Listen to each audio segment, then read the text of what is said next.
सुप्रभात कक्षा 8 के सभी बच्चे। आज हम आप लोगों के सामने अष्टम पाठ ग्राम्य जीवनम के विषय में चर्चा करेंगे। और इसके पहले मैंने आपको सुभाषितानि सप्तम पाठ के विषय में बताया था, और आज हम अष्टम पाठ यानी गांव का जीवन कैसा होता है इसके विषय में आपको बताएंगे।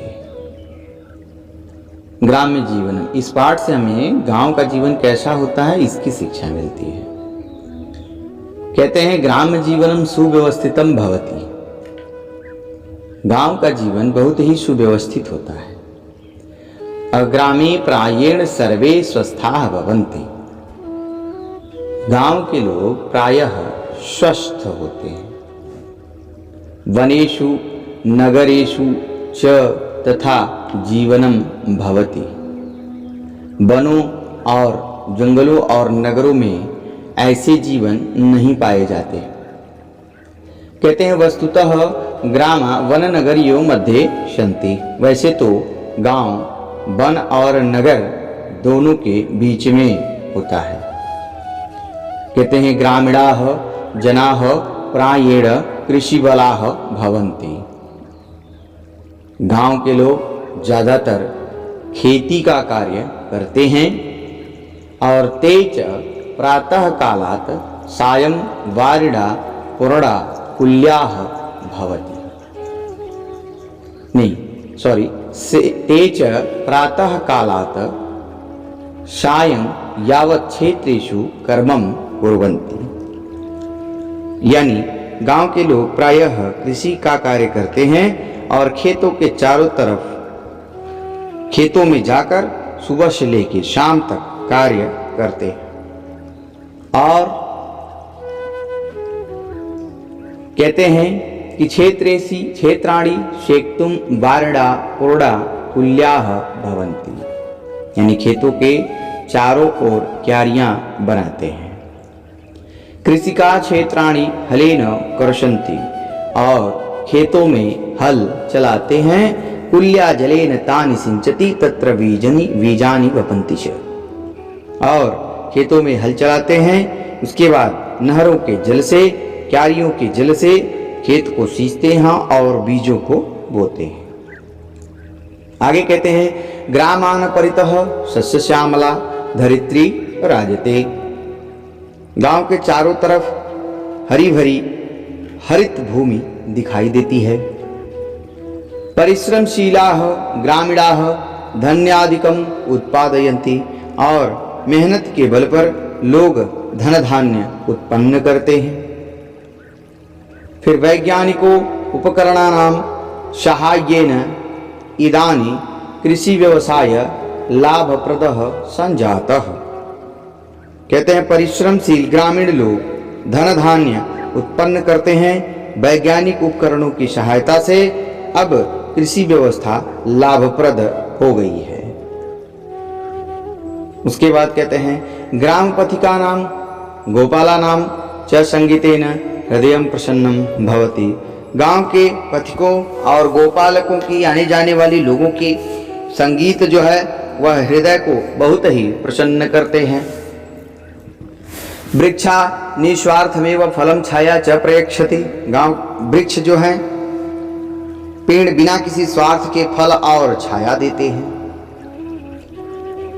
कहते हैं ग्रामे शुक कपोत मयूरः कोकिलादयः पक्षिणः कूजन्ति। गांव में आपको ज्यादातर तोता, कोयल, हंस, मोर इत्यादि पक्षी कूजते हुए यानी बोलते हुए सुनाई देंगे, दिखाई देंगे। कहते हैं अश्वा गो महसी मेषादयः पशवः च चरन्ति।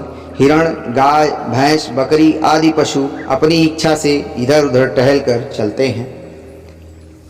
फिर कहते हैं ग्रामेषु मनोरंजनम अल्प व्यवस्था साध्यम भवति। गांव में मनोरंजन का बहुत कम साधन मिलता है। फिर अगली वाक्य में कहते हैं जीवन रक्षणार्थम अत्यंतम उपयोगिनः वायु जलादिकाम ग्रामेषु प्रचुरम यथा लभन्ते तथा न नगरेषु ग्राम्य जीवनम सदाचार संपन्नम धार्मिकम च भवति। कहते हैं गांव में मनोरंजन के बहुत कर्म साधन मिलते हैं, इसलिए बच्चे धूल से दूषित होकर विविध अनेक प्रकार के खेल को करते हैं और जीवन रक्षणार्थ, जीवन की रक्षा के लिए वायु, जल इत्यादि गांव में बहुत ही प्रचुर मात्रा में उपलब्ध होता है और ग्राम्य जीवनम, गांव का जीवन सदाचार संपन्न एवं धार्मिक होता है। फिर कहते हैं कि ग्राम वासना मनान से निर्मलानि भवति। गांव के लोग मन से एकदम निर्मल होते हैं। तत्वयम वातावरण स्वच्छंद भवति। गांव का वातावरण बहुत ही स्वच्छ एवं साफ होता है। आगे कहते हैं प्राचीन काले ग्रामेषु तथाविधम शिक्षालयः चिकित्सालयादीना सौविध्यम नासीत्। यानी प्राचीन काल में गांव में शिक्षालय, चिकित्सालय आदि की वैसी सुविधा उपलब्ध नहीं थी। यथा अदयास्ति तथापि अधुना ग्रामेषु सकलानि साधनानि यदि उपलब्धानि भवेयुः तर्हि ग्राम जीवनम इतोऽपि सुकरम सुखकरम च भविष्यति। यानी पहले आधुनिक व्यवस्थाएं गांव में उपलब्ध नहीं थी, विद्यालय बहुत ज़्यादा मात्रा में नहीं थे, अस्पताल बहुत ज़्यादा मात्रा में नहीं थे, लेकिन उसके बाद तथापि यदि आजकल गांव में साधन उपलब्ध हो जाएं तो गांव का जीवन सबसे उत्तम जीवन माना जाएगा। तदर्थम ग्रामः निवसभिः संभूयः प्रत्ने विधेयः। यानी अगर इस सारी व्यवस्थाएं गांव में उपलब्ध हो जाएं तो हर व्यक्ति गांव में रहना ही पसंद, हर व्यक्ति को गांव में रहना ही पसंद होगा और ज़्यादातर लोग गांव में निवास करेंगे। इसी के साथ ये ग्राम्य जीवनम पाठ जो है आज समाप्त होता है।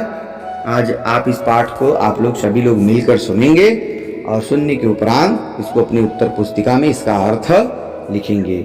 धन्यवाद।